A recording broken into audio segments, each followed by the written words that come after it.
The distress signal was 127 years old, but it had only just arrived. Kalen Voss saw it first as a ghost on his secondary sensor array, a mathematical whisper embedded in cosmic background radiation so ancient and so precisely engineered that no automatic system would have flagged it as anything but static. He almost missed it himself. Another pilot would have. Another pilot did, for 50 years, because the signal had been traveling across the void at the speed of light, and by the time it reached human-claimed space, it had degraded into something that looked like noise. But Kalen had spent 3 years listening to noise. He was hauling a cargo of cryo-medical supplies to the Selene outpost, a 6-month run through dead systems and dust clouds, and he had nothing but time and the hum of his ship's reactor to keep him company. So he listened. He filtered. He chased patterns the way his father had taught him, back when they flew together through the asteroid swells of the Karathi belt. And when he found the signal beneath the signal, when he isolated the repeating fractal key that unlocked the data stream beneath the static, his blood went cold. The message was automated. It was also terrified. This is the educational vessel song of emergence. Our drive core has sustained catastrophic failure. We are drifting. We are unable to transmit navigation data. We are unable to receive navigation data. We have 2,317 students aboard. Please respond. Please. Anyone. Please. The message looped every 47 seconds. The same words, the same plea, but the fear in the recorded voice was not a loop. It was real. It was preserved. Kalen had heard a lot of distress calls in his 12 years as an independent freighter pilot. He had answered 3 of them. 2 were mechanical failures with survivors who needed extraction. 1 was a trap that nearly killed him. But he had never heard a call like this, because the Song of Emergence was not just any ship. It was legend. It was mystery. It was the question that every child in the outer colonies grew up asking, and every adult learned to stop asking, because there was no answer. 50 years ago, the Song of Emergence had been the crowning achievement of the Veth-Han Concordance, a species that had joined the Galactic Assembly a century before humanity clawed its way to the stars. The Veth-Han were educators. They did not conquer. They did not trade in weapons or territory. They built schools. They traveled between systems, collecting young minds from 100 different species, offering an education that took decades and produced diplomats, engineers, scientists, and leaders who would shape the future of the galaxy. The Song of Emergence was their flagship vessel, a mobile academy the size of a small moon, designed to house and teach over 2,000 students from infancy to adulthood. It was supposed to be unsinkable. It was supposed to be untouchable. It carried the children of ambassadors, of generals, of planetary governors, of species that had been spacefaring for millennia. And then, without warning, without explanation, it vanished.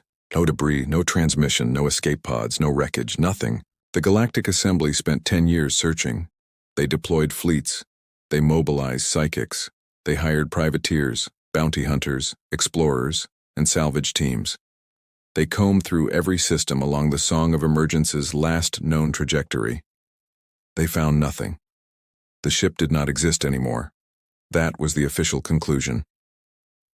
After a decade of searching, the Assembly declared the vessel lost with all hands, closed the investigation, and classified every scrap of data related to the mission. The families of the students received apologies. The Veth-Han Concordance withdrew from the Assembly in grief and never returned. The story became a cautionary tale, then a legend, then a ghost story that pilots told to new recruits during long jumps through empty space.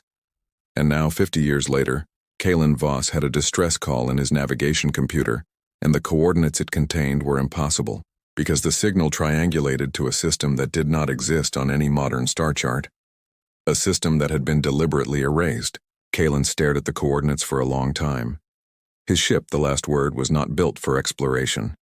It was a converted cargo hauler with a second-hand FTL drive, patchwork shielding, and a life support system that smelled faintly of recycled desperation.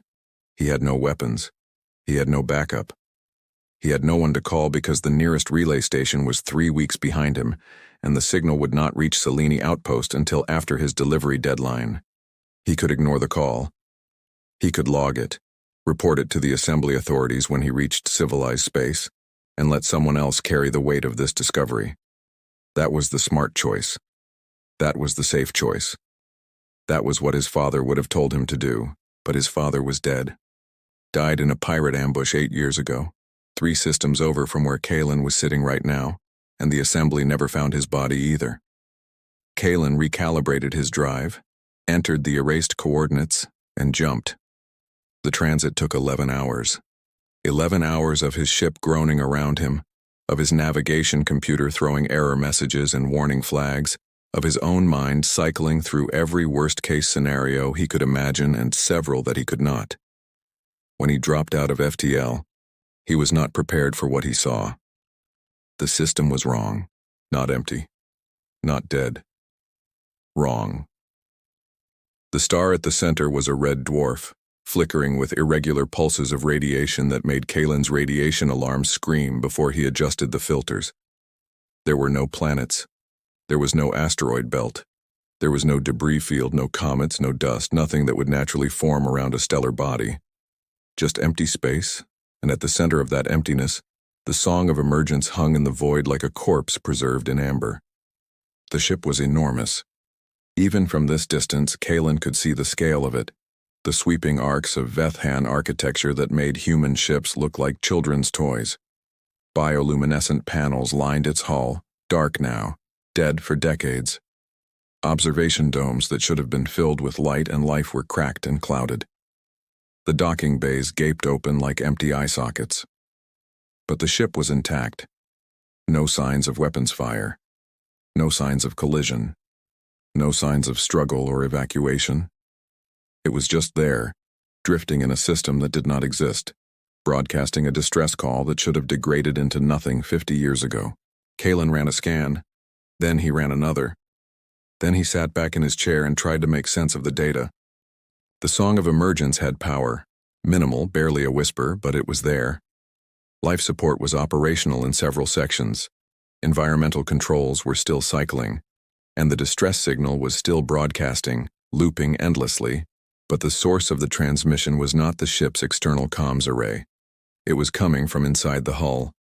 From somewhere deep in the vessel's core, a signal was being sent that the ship itself did not acknowledge, did not route through standard channels, did not even seem to recognize as its own.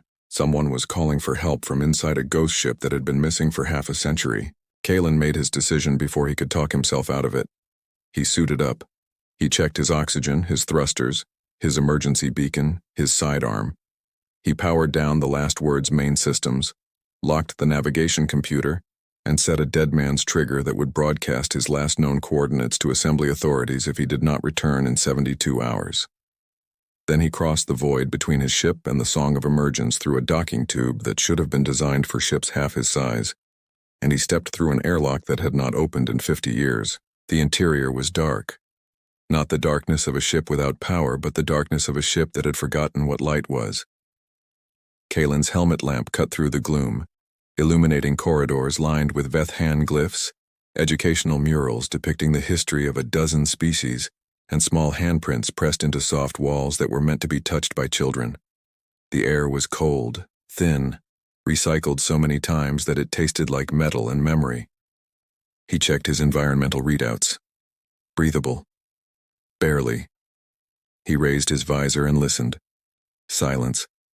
Then, faintly, music. It was coming from somewhere ahead. A lullaby played on instruments he did not recognize, soft and sad and impossibly old. The melody drifted through the corridors like fog, echoing off walls that should have absorbed sound, growing louder as Kalen moved deeper into the ship.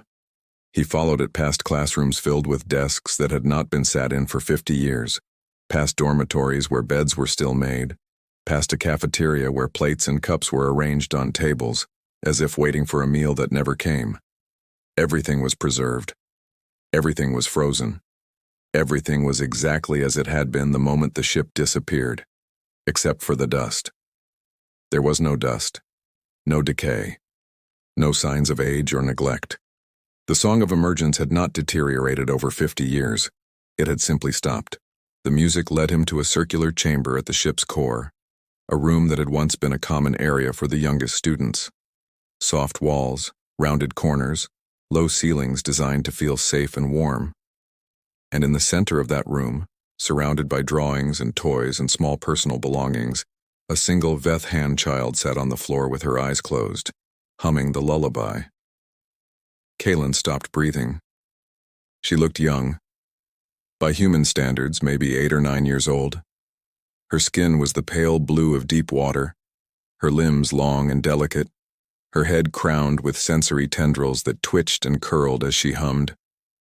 She wore the standard educational uniform of the Song of Emergence, a simple gray tunic with a small patch over her heart that identified her as a student in the primary program.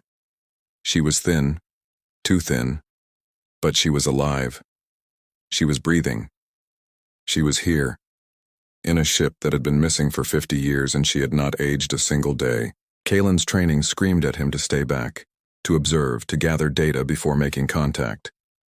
But the girl opened her eyes before he could decide, and she looked at him with an expression that shattered every rational thought in his head. She was not surprised.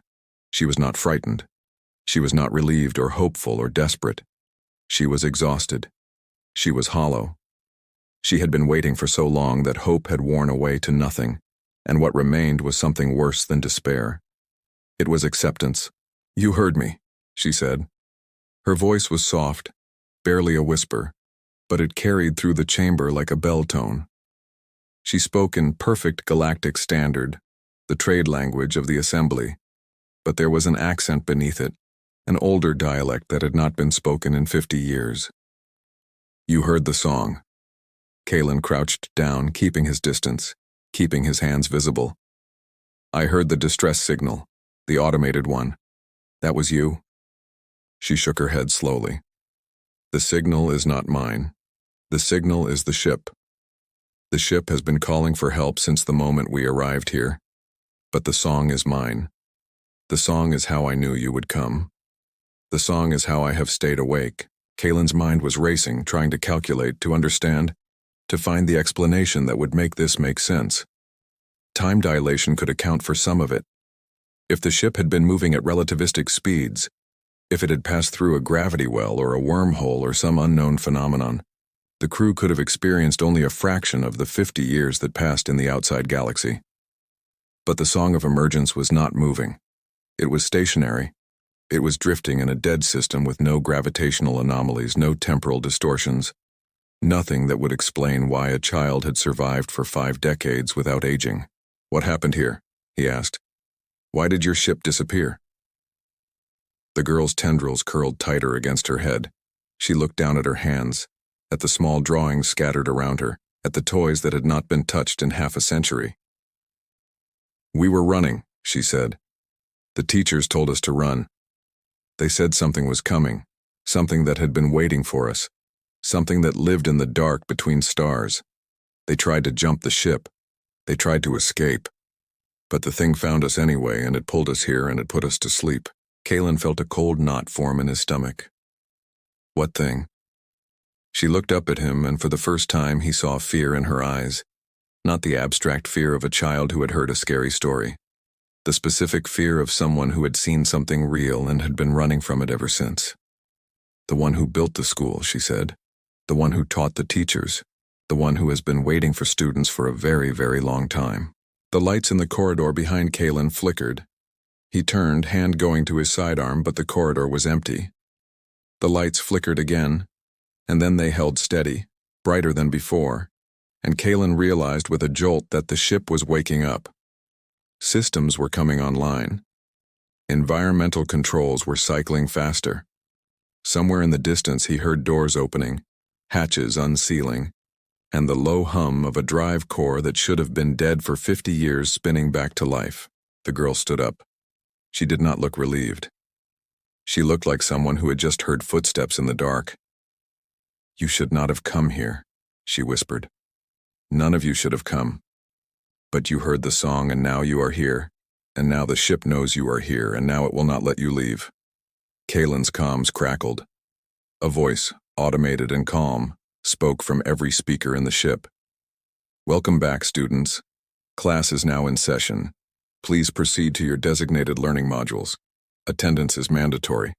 The girl grabbed Kalen's hand. Her grip was cold and strong, far stronger than it should have been. "Run," she said. "Run now, while you still remember how." Kalen ran. He sprinted back through the corridors, following the path he had carved through the darkness, but the ship was changing around him. Walls that had been straight were now curved. Corridors that had been empty now branched into new passages he did not recognize. Doors that had been open were now sealed. The lullaby was gone. In its place, a new sound filled the ship, a low rhythmic pulse like a heartbeat, like a countdown, like something learning to breathe for the first time in 50 years. He reached the docking tube. It was gone. The airlock where he had entered was still there, but the tube itself had retracted, pulled back into the last word's hull, and his ship was already drifting away from the song of emergence, its engines firing on autopilot, heading for the jump point. Kalen slammed his fist against the inner airlock door. His beacon was still transmitting. His dead man's trigger was still active. But his ship was leaving without him, and the song of emergence was sealing itself around him like a tomb. He turned back to the girl. She was crying now, silent tears running down her blue cheeks, her tendrils pressed flat against her skull. "You cannot stop it," she said. "No one can. The ship is not the prison. The ship is the lesson. And the lesson is almost over." Kalen grabbed her shoulders, forced her to look at him. "What lesson? What is this ship teaching?" She opened her mouth to answer, but the ship answered first. The speakers spoke again, the same calm, automated voice. But now there was something beneath it. Something old and vast and hungry. Lesson 1. Time is not a river. Time is a loop. Every ending is a beginning. Every student becomes a teacher. Kalen felt the ship shudder, the walls rippled. The floor beneath his feet vibrated with a frequency that made his teeth ache. And in the distance, from every direction at once, he heard children singing, not the lullaby. Something else. Something older. Something that had been sung before the first star ignited, before the first species learned to speak, before the first school opened its doors. A song that was not meant for human ears. A song that was calling something out of the dark between stars, something that had been waiting for 50 years for a new class to arrive. Kalen looked at the girl. She was no longer crying. She was singing, and he finally understood why the song of emergence had disappeared, why the assembly had never found it, why the Vethan had withdrawn from the galaxy in grief. Because the ship had not been lost. It had been taken by something that collected children the way humans collected stories. Taken by something that had been building a school for longer than the galaxy had existed. Taken by something that had been waiting for a student who could finally learn the final lesson. The lesson that there is no escape from what you have always been running from. The lesson that the dark between stars is not empty. The lesson that someone is always listening. Kalen raised his sidearm. He did not know if it would help. He did not know if anything would help. But he had not survived 12 years as an independent freighter pilot by giving up, and he had not found a ghost ship in an erased system by walking away. And he was not going to let some ancient cosmic horror turn a lost child into a teacher for its endless class. He fired into the nearest speaker. The singing stopped. The heartbeat stuttered. The walls rippled again, and for a moment, just a moment, the ship seemed confused. Uncertain, like a predator that had been struck by prey that should not have been able to fight back. The girl stopped singing.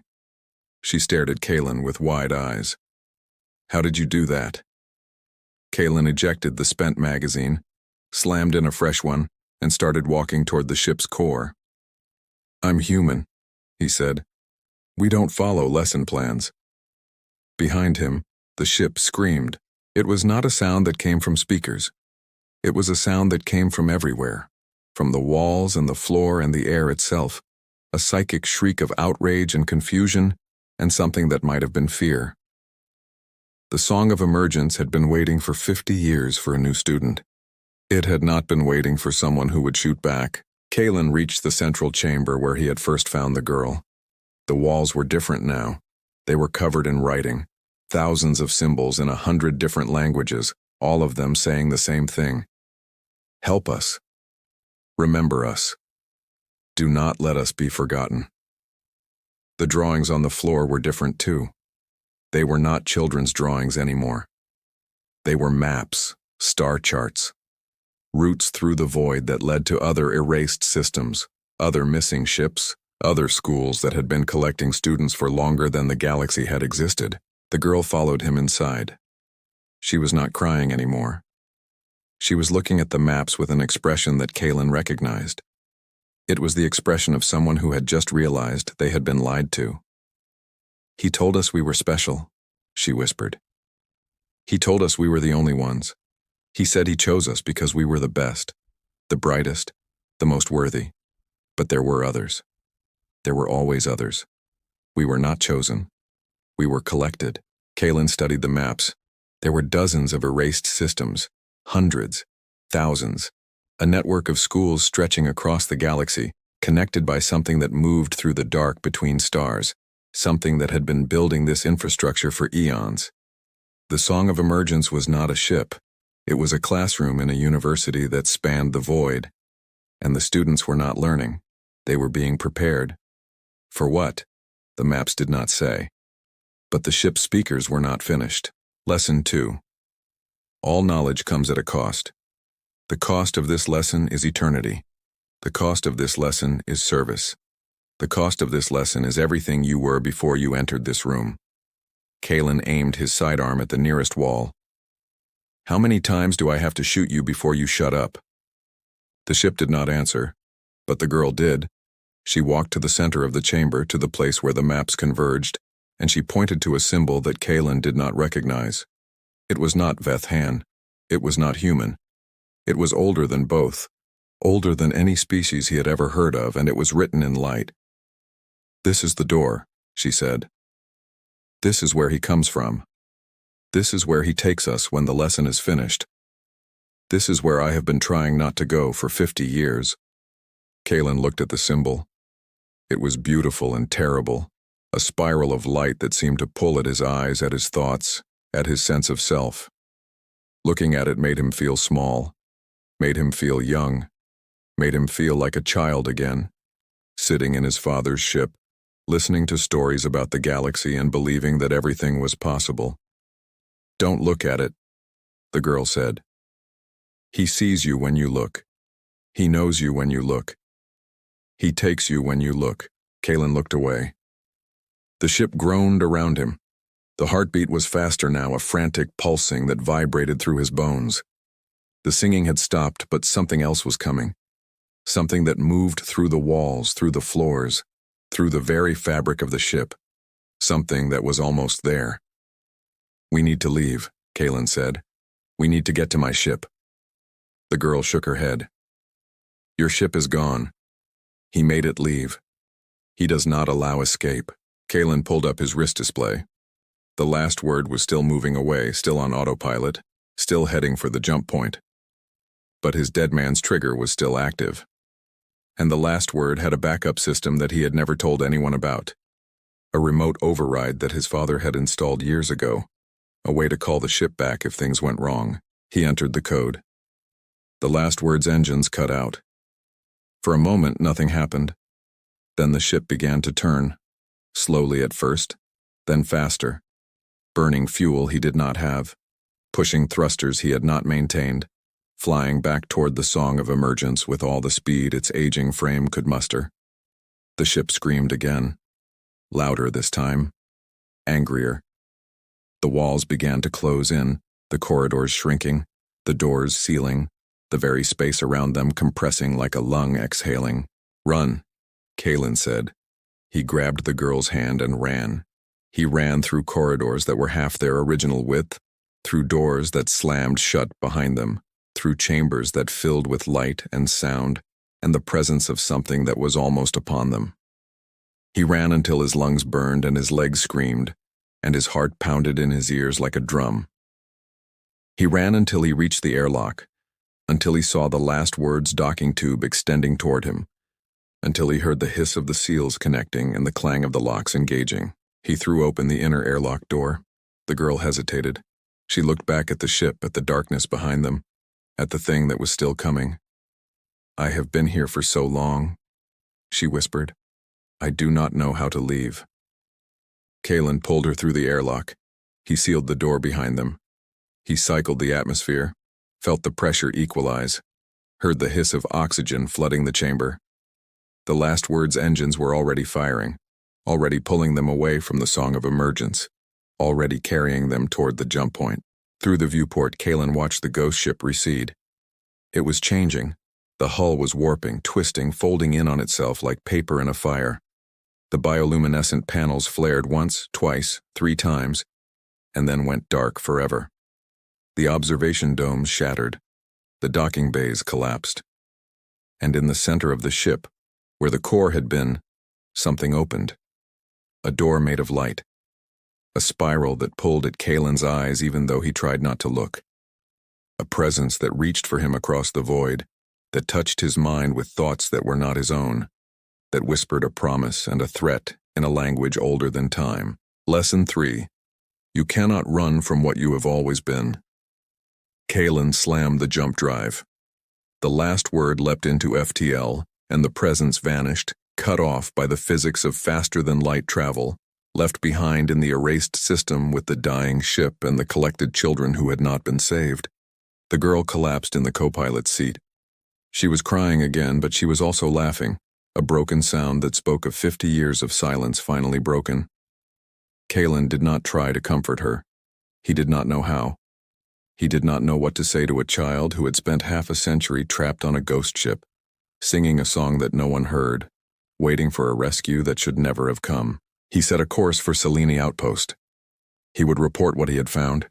He would tell the assembly about the erased systems, the collected children, the thing that lived in the dark between stars and built schools for students who could never graduate. He would show them the maps. He would play them the recordings. He would make them listen. But even as he thought it, he knew it would not matter. The assembly had closed the investigation 50 years ago. They had classified the data. They had moved on. They did not want to know what had happened to the Song of Emergence. They did not want to know what was still happening in the erased systems. They did not want to know that the dark between stars was not empty, that something was waiting there, that something had been waiting for a very long time. The girl stopped laughing. She stopped crying. She looked at Kalen with eyes that were too old for her young face. "He will find you," she said.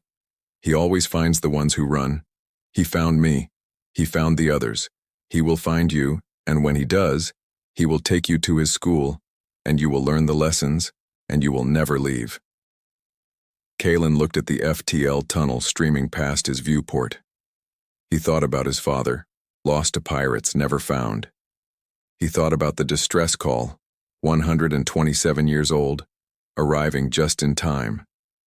He thought about the girl, alone in the dark, singing a song that no one heard. "Maybe," he said, "but not today." The last word flew on. Behind them, in an erased system that no longer existed, the Song of Emergence collapsed into the door of light and was gone. But the song did not stop. The song was still singing. The song was always singing. And somewhere in the dark between stars, something listened and something waited, and something prepared for the next student to arrive. Kalen Voss had found the alien school ship. He had rescued one child from 50 years of silence. He had seen the truth that the assembly had tried to bury, and he had just become the most wanted student in the galaxy. The lesson was not over. It had only just begun.